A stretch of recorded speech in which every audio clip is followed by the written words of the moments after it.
चुनावों की दस्तक के साथ ही दिल्ली में कांग्रेस अपनी खोई जमीन को फिर से पाने के लिए यत्न कर रही है। आज इसी के चलते दिल्ली प्रदेश कांग्रेस ने व्यापारियों की एक ऐसी मीटिंग बुलाई जिसमें दिल्ली के कई एसोसिएशनों ने भाग लिया। कांग्रेस ने व्यापारियों के उस जख्म को छेड़ा जिससे वो परेशान है।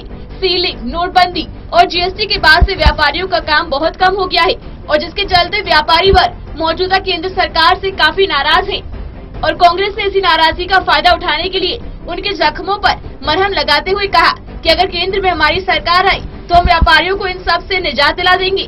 साथ ही चुनावों में व्यापारियों से कांग्रेस को वोट देने की भी अपील की।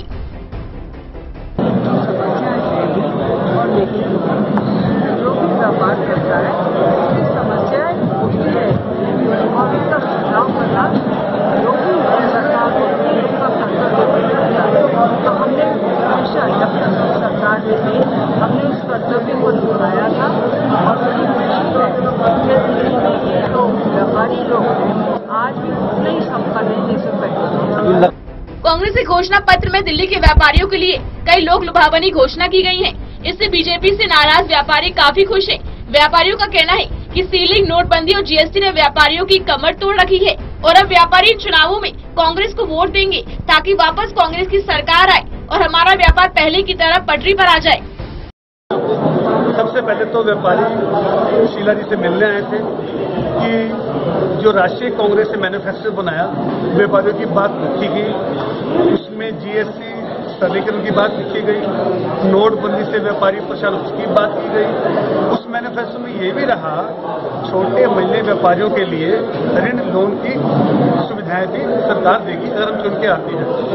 और इसी मुद्दे पे दिल्ली के व्यापारी जब 15 साल में शीला जी का शासन था और जितनी मदद शीला जी ने की वो विश्वास करते हुए वो धन्यवाद करने आए थे कि आपके कांग्रेस के मैनिफेस्टो में व्यापारियों की बात रखी गई। आज वो धन्यवाद इसलिए भी करने आए थे कि जो काम आपने किए आपने मैनिफेस्टो में साबित किया कि व्यापारियों को साथ लिया गया। और यहाँ पे ऐसे व्यापारी भी आए जिन्होंने अपने दर्द की बात की और ऐसे व्यापारी थे जिनकी दुकानें एक साल 19 दिन से सील पड़ी है, पूरी मार्केट सील पड़ी है। वो व्यापारी भी यहाँ उपस्थित थे।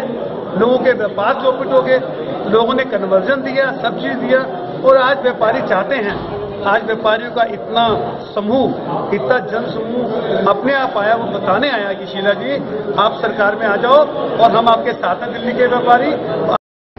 व्यापारियों को हमेशा बीजेपी का वोट बैंक समझा जाता था, लेकिन सीलिंग, नोटबंदी और जीएसटी से परेशान अब व्यापारियों का झुकाव एक बार फिर कांग्रेस की ओर बढ़ रहा है, जिसका खामियाजा बीजेपी को भुगतना पड़ सकता है। दिल्ली से टोटल न्यूज के लिए संजय वर्मा की रिपोर्ट।